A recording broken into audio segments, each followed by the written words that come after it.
Compañeros, buenos días. Nos encontramos en este momento en el Palacio Legislativo, más precisamente en el hemiciclo de la Cámara Alta, momento histórico de nuestro país en el cual dos expresidentes se están retirando por lo menos del Parlamento. Es por eso que estamos ahora escuchando en vivo y en directo la palabra de uno de ellos, el senador, ahora ex senador, José Mujica. Lo escuchamos.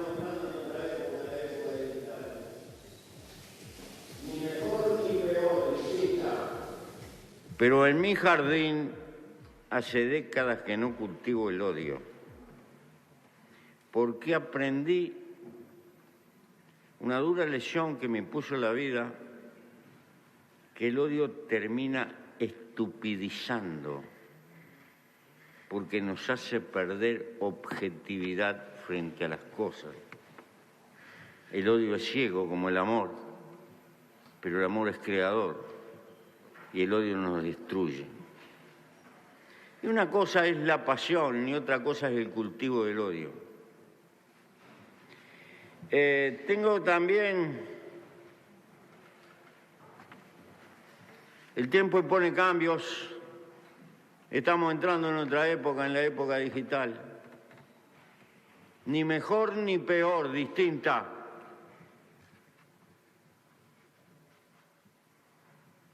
Y creo que han aparecido problemas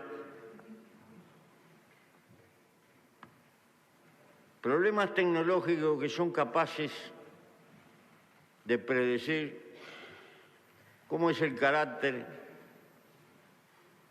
y cómo es esencialmente las líneas motrices de la conducta humana, a veces sin hablar con nosotros, por el mundo digital.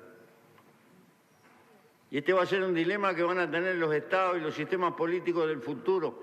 ¿Hasta dónde es violable la intimidad humana? ¿Y hasta dónde existe la libertad? Porque hasta hace poco creíamos con pasión una definición de la libertad. Y ahora la ciencia nos dice: si por libertad se entiende seguir los deseos y las inclinaciones, la libertad existe.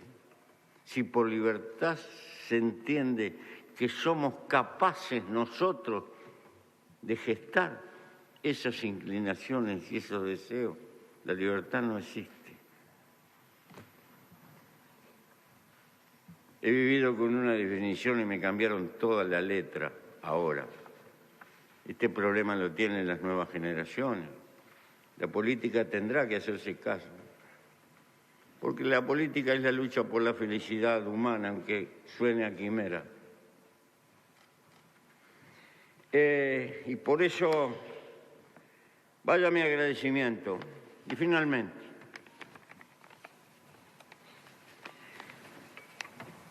mucha gente nos ha dado el apoyo estos años, 20 y pico de años.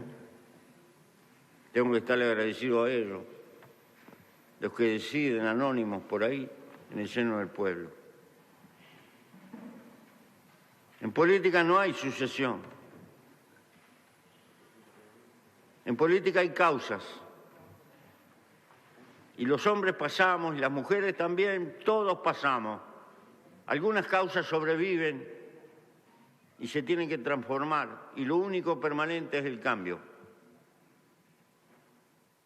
La biología impone cambio, pero también tiene que haber una actitud de cambio, de dar oportunidad a nuevas generaciones.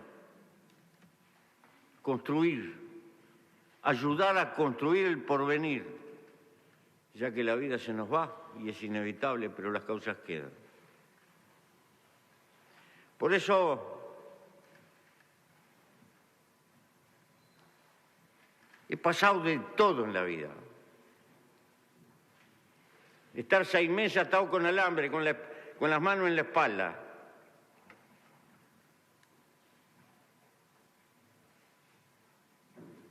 Irme del cuerpo por no poder aguantar en un camión y estar 2 días o 3. Estar 2 años sin que me llevaran a bañarme y tener que bañarme con un frasco. con una taza de agua, con un pañuelo. He pasado de todo. Pero no le tengo odio a nadie. Y le quiero transmitir a los jóvenes. Hay que darle gracias a la vida. Triunfar en la vida no es ganar. Triunfar en la vida es levantarse y volver a empezar cada vez que uno cae. Gracias. Gracias, señora presidenta.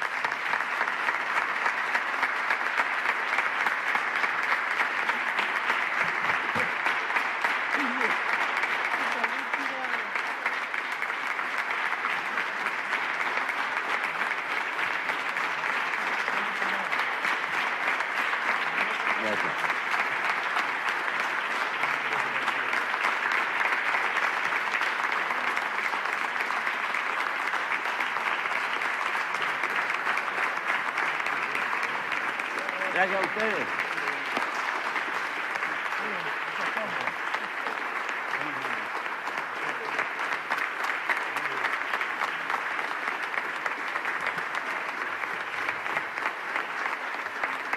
De la pantalla el saludo entre Sanguinetti y Mujica. Ellos han coordinado su salida conjunta del Senado. Habían en principio decidido enviar una carta y fue la vicepresidenta de la República, Beatriz Argimón, quien les dijo que ambos realizaran sus respectivos discursos para hablarle no solo a sus parlamentarios, a los colegas que están así, sino a todo el país. Es una salida histórica, un día histórico para nuestro país, sin lugar a dudas. Con 85 años, el expresidente José Mujica y ahora también ex senador tiene una enfermedad inmunológica y había dicho que, bueno, que el coronavirus lo había tirado para afuera. Lo dijo así y por eso él también afirmaba que amaba la política, pero también amaba la vida y debía cuidar su salud en este momento. Seguramente no se aleje de la política y lo veamos. Ambos, ¿no? De hecho, Julio María Sanguinetti va a seguir como secretario del Partido Colorado y va a seguir trabajando también como periodista en algunas columnas que tiene para un diario argentino. Pero bueno, no van a estar en el Senado. Vamos a tener también la despedida del doctor Julio María Sanguinetti también, bueno, como bien decía Trini, en este día histórico donde, bueno, dos líderes históricos de sus partidos y de sus fracciones también dentro de los partidos dejarían, entre comillas, la política. La política veo que es como la música, es difícil de dejar, ¿no? Pasa eso.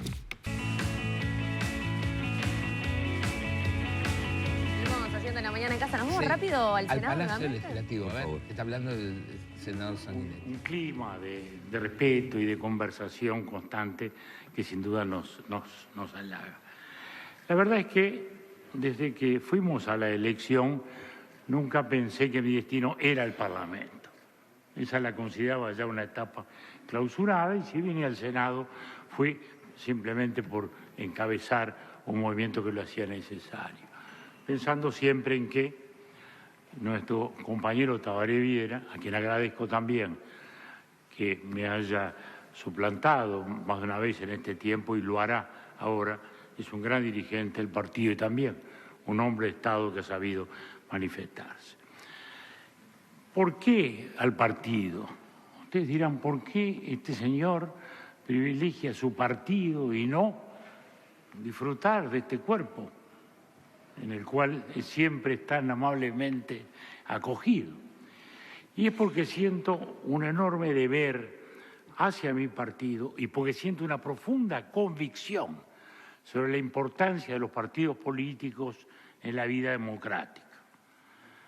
Los padres fundadores de la Primera República contemporánea, que fueron los de Estados Unidos, los Jefferson, los Madison, los Franklin, no pensaron en los partidos. Los nuestros del 30 tampoco hacen referencia en la Constitución a los partidos. Eso fue la partidocracia, tantas veces tomada como un elemento negativo. La partidocracia es la que le ha dado consistencia a la vida democrática. La opinión pública es diversa, la opinión de los ciudadanos es veleidosa, como decía nuestro fundador. Los partidos políticos son los que encauzan, son los que orientan, son los que vertebran, son los que articulan. Y eso es fundamental, sobre todo en estos tiempos en que las burbujas publicitarias y la magia de las redes pueden entronizar, como desgraciadamente ha hecho en países muy importantes, a través de esas burbujas propagandísticas, figuras que no representan valores y que no dan la seguridad de la continuidad institucional de los países, porque son gente que no se siente atada. Los miembros de los partidos estamos atados. Nos atan los retratos. Nos atan los retratos. Cada blanco sabe que está el de Aparicio ahí.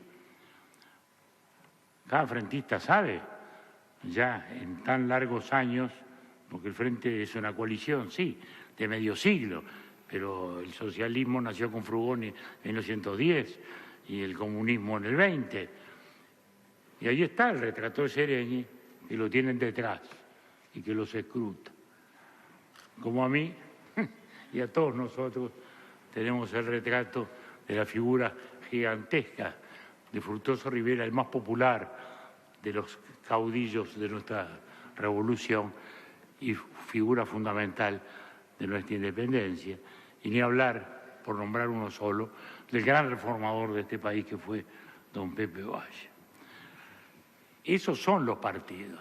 Los partidos son la vertebración de corrientes históricas, sin ninguna duda.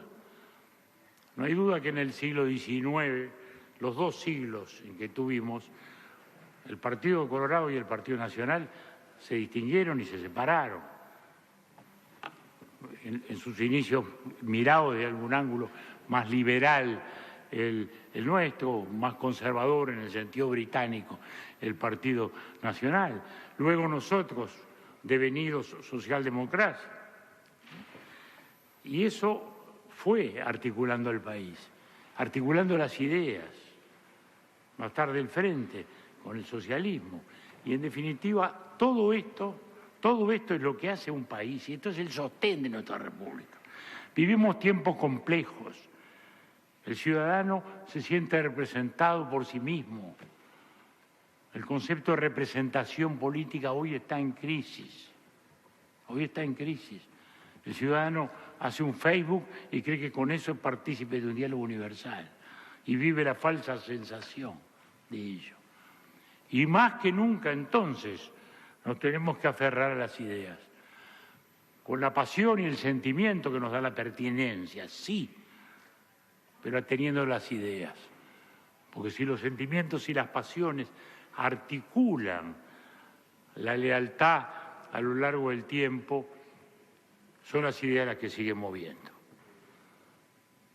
Aquel gran poeta romántico que era Heine, en uno de sus tantos exilios, le dijo a los franceses: no se olviden nunca de las ideas, porque en el silencio de un laboratorio o de un gabinete se puede imaginar la destrucción de una civilización. Y nuestro siglo XX lo probó. Así ocurrió. Y así tuvimos que dar tantas batallas por la civilización. Y nuestro país cultivó su libertad, cultivó su tolerancia, vivió enormes enfrentamientos y grandes concordancias, que eso es lo más importante. Detrás de cada guerra hubo una amnistía, detrás de cada guerra una pacificación. Y eso es lo que ha hecho del país lo que es. Y en la democracia es más importante salir que entrar, bajar que subir, porque en definitiva la democracia se basa, como siempre dice mi amigo Felipe González, en una ética de la derrota, en asumir en lo interior la verdad del voto popular. Así como para aquel que un día conquista el poder democrático debe saber que su primera responsabilidad es el respeto a las minorías y el respeto a los derechos ciudadanos. Eso es lo que un día perdimos también, porque perdimos la libertad porque antes habíamos perdido la tolerancia. Y más allá de los extravíos o concordancias que podamos haber tenido todos, esa pérdida de la tolerancia fue la que un día nos llevó a las tantas cosas que vivimos y que podríamos de algún modo historiar, como de pronto hago, en las comisiones de este Senado, en las tantas veces que nos encontramos, y aparezco yo con mis recuerdos y nuestras visiones históricas. De raíz europea, dice el senador Rubio, que se lo agradezco. De algún modo sí, porque nuestro país es una amalgama de corrientes diversas, de corrientes étnicas, de corrientes culturales distintas. Y es una amalgama de ideas. Una vinieron de Estados Unidos, no del mundo anglosajón europeo, ni inglesa ni germánica, pero sí las ideas de la independencia, el republicanismo y de la federación propia de Estados Unidos. Pero fue la Francia la que introdujo la laicidad, la que introdujo el concepto de república laica, que es a lo que he servido toda mi vida y voy ahora a servir, porque es a lo que me voy a dedicar justamente, a defender nuestra visión histórica, tantas veces tergiversada y a veces vilipendiada, a defender el republicanismo, la república laica, la concepción del Estado, de nuestro Estado, el que construyó Valle y el del cual somos constantemente reformistas, porque siento que desgraciadamente ha habido muchos fundamentalismos aún en la vida democrática. Y los fundamentalismos económicos han llevado a los marxistas a una patología y a los liberales a otra. Y nuestro Estado, el que hemos concebido, el que fundó el vallismo, el que sigue estando allí, es el que nos representa y al cual vamos a servir. De modo, señora Presidenta, que esta es una hora de conciliación, esta es una hora de reafirmación democrática, esta es una hora en la cual todos tenemos que sentir que, habiendo estado tan enfrentados como pudimos estar un día con Mujica, él desde una revolución armada, yo de los gobiernos que la combatían, hoy podemos decir con Octavio Paz que la inteligencia al fin se encarna, se reconcilian las dos mitades enemigas y vuelven a ser fuente, manantial de fábulas, hombre, árbol de imágenes, palabras que son flores, que son frutos, que son actos. Muchas gracias.